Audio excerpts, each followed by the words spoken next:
नाजरीन, transparency international आलमी सतह पर एक सिविल सोसाइटी ऑर्गेनाइजेशन है जो दुनिया भर में करप्शन के खिलाफ मुहिम में हिस्सा लेती है। करप्शन की संजीदगी को जाहिर करने के लिए वो इंसानों पे इनके असरात के हवाले से भी डेटा मुरतब करती है।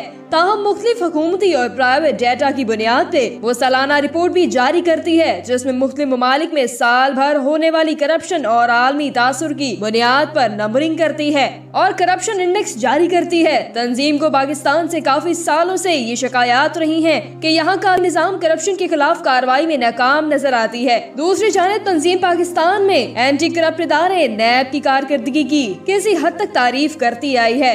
इस बार भी ट्रांसपेरेंसी इंटरनेशनल ने दुनिया के 180 ममालिक में बदअनवानी के तासुर के बारे में सालाना रिपोर्ट 2021 में पेश कर दी है, जिसके मुताबिक पाकिस्तान में करप्शन में इजाफा हुआ है। जिसके मुताबिक पाकिस्तान की दर्जाबंदी 3 पॉइंट्स कम होने के बाद 124 से गिरकर 140 तक पहुंच गई है। पाकिस्तान में साल 2021 के दौरान करप्शन के खिलाफ बड़े पैमाने पे तहकीकात हुई हैं और तारीख में सबसे ज्यादा रिकवरियां इस साल हुई हैं। तकरीबन हर हफ्ते में एक अदद बड़ी कार्रवाई हो रही है और 821 अरब से जायद की रिकवरियां हो चुकी हैं। पिछले हफ्ते के दौरान नैब ने शहबाज शरीफ के दामाद अली इमरान खान यूसुफ से 2 करोड़ 40 लाख रुपए रिकवर किए हैं। कल भी आसिफ जरदारी के जाली अकाउंट्स में भी बड़ी पेशरफ्त हुई है। नैब ने कार्रवाई करते हुए साबिक म्यूनिसिपल कमिश्नर कोरंगी कराची में मसरूर मेमन को 2 साथियों समेत गिरफ्तार कर लिया है। मुलजमान के कब्जे में सोने की ईंटें, बटन, डॉलर्स, दरहम और रॉलिक बरामद हुए। कार्रवाई के दौरान अकाउंट ऑफिसर, कैश और एडिट ऑफिसर धर्मवीर को भी गिरफ्तार कर लिया गया है। मुलजमान की गिरफ्तारी में कई मिलियन की टीटी की रसीदें भी हाथ लगी हैं। सोने की ईंटें, बटन, डॉलर्स, दरहम और रियाल भी बरामद हुए हैं। बरामद की गई रकम को गिनने के लिए मशीनों का इस्तेमाल किया जा रहा है। ट्रांसपेरेंसी इंटरनेशनल की रिपोर्ट बताती है कि किसी मुल्क की आवाम क्या सोच रही है करप्शन के बारे में, जब वाज़िया सबूतों के बावजूद कई साल बड़े बड़े करप्शन किंग्स और चोरों डाकुओं के खिलाफ फैसले न आए। 50 रुपए की स्टाम्प पर सजा याफ्ता मुजरिम को लंदन में अय्याशी के लिए जाने दिया जाए तो लोगों ने क्या सोचना है। जब करप्शन के मुलजिम जेल के बजाय सारा साल अस्पताल के नाम पर अय्याशियां करें तो अवाम ने क्या सोचना है। जब करप्शन किंग्स वाज़िया सबूतों के बावजूद काल कोठड़ियों के बजाय पार्लियामेंट में भाषण देते हुए मिले तो अवाम ने क्या सोचना है। जब तक इन मगरमच्छों को सजाएं नहीं होंगी तब तक कुछ नहीं हो सकता। हुकूमत पिछले 3.5 सालों में बेरहमाना एहतसाब करने में नाकाम नजर आती है, जिसकी वजह कानूनियां मोशगाफियां हैं। हुकूमत इस दौरान एक नए कानून पे काम करती रही है जो अब अल्हम्दुलिल्लाह तैयार हो चुका है। 700 तब्दीलियों पे मुश्तमिल एक नया क्रिमिनल जस्टिस सिस्टम ला रही है। इस बिल के पास होने से अदालती कार्रवाई में बड़ी तब्दीलियां देखने में आएंगी। ट्रांसपेरेंसी इंटरनेशनल की रिपोर्ट में पाकिस्तान में बढ़ती करप्शन अच्छा इशारा नहीं है और हुकूमत को रिपोर्ट को खुले दिल से तस्लीम करना चाहिए। हकीकत अपनी जगह मौजूद है कि इस वक्त करप्शन के जो बड़े केसेस दर्ज किए जा रहे हैं वो पुरानी करप्शन से मुतल्लिका हैं जो नून लीग और पीपल्स पार्टी दौर में हुई, लेकिन नैब में इन्वेस्टिगेशन रोक दी गई थी जो अब 3 सालों से सामने आ रहे हैं। अगर ये कानून पहले ही बन चुके होते तो अब तक ये करप्शन केसेस निपट चुके होते और करप्शन इंडेक्स में काफी बेहतरी आ चुकी होती। ताहम एहतसाब के स्लो सिस्टम और अभी तक जारी रहने वाले इन्वेस्टिगेशन और केसेस की वजह से करप्शन में इजाफा शो हो रहा है, जिसे मुखालफिन हुकूमत के खिलाफ इस्तेमाल करेंगे और हुकूमत के कई सपोर्टर्स भी इस प्रोपेगेंडा में आ जाएंगे, जिससे ये लगेगा कि मौजूदा हुकूमत में करप्शन हो रही है। बहरकैफ सच ज्यादा देर तक नहीं छुपा रह सकता। सच यही है कि करप्शन में इजाफा रजिस्टर केसेस की बढ़ती तादाद की वजह से है। हुकूमती हलकों की जानिब से एक रिपोर्ट को इस बुनियाद पर मुस्तरद कर दिया गया है कि ट्रांसपेरेंसी इंटरनेशनल के पाकिस्तानी चैप्टर के सरबराह आदिल गिलानी के माजी में नवाज शरीफ से राब्ते रहे हैं, जिन्हें इस वक्त की हुकूमत नवाजती रही है।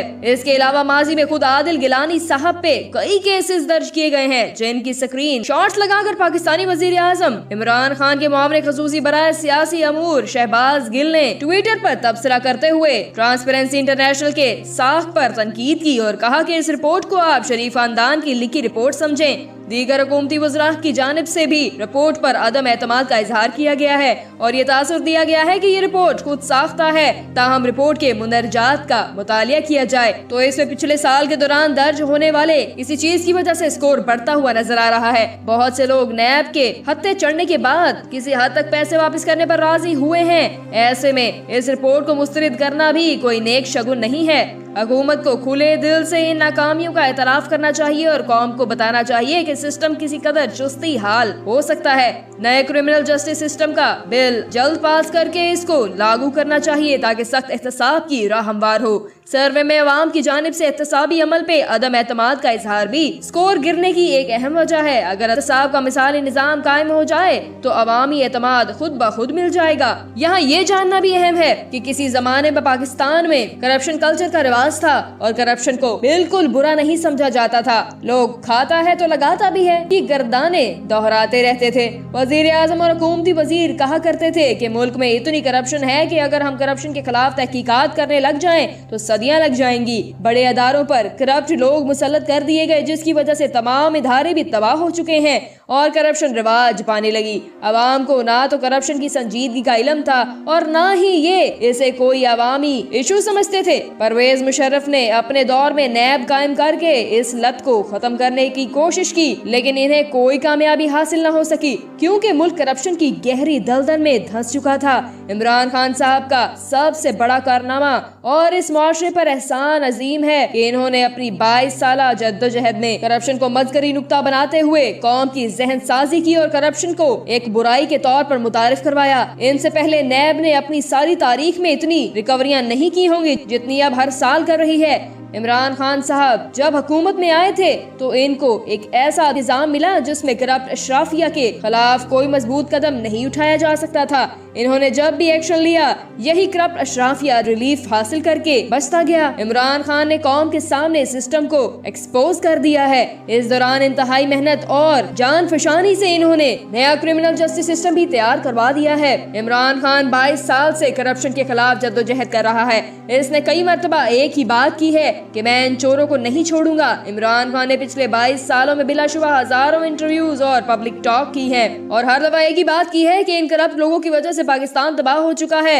जब तक ये बदमाशियां अपने मुंतकी इंजाम को नहीं पहुंचेंगे पाकिस्तान आगे नहीं बढ़ सकता। इमरान खान का यही बयानिया 1997 के इंतखाबात में भी था। यही बयानिया 2002 के इंतखाबात में भी था। इसी बयानी की वजह से इमरान खान ने 2008 के इंतखाबात का बाइकआउट किया था। 2013 में भी यही बयानिया लेकर इलेक्शन लड़ा और खैबर पख्तूनख्वा में हुकूमत बनाई और फिर 2018 में भी इस बयानिए के साथ इलेक्शन लड़ा और 22 साल की जद्दोजहद रंग ले आई और इमरान खान पाकिस्तान का वजीर आजम बन गया। इमरान खान ने एक मर्तबा कंटेनर पर खड़ा होकर कहा था कि मैं इनको नहीं छोड़ूंगा, इनको इकट्ठा करके जेलों में बंद करूंगा। एक पब्लिक टॉक के दौरान मशहूर जमाना फिक्रा बोला गया कि मैं इनको रुलाऊंगा।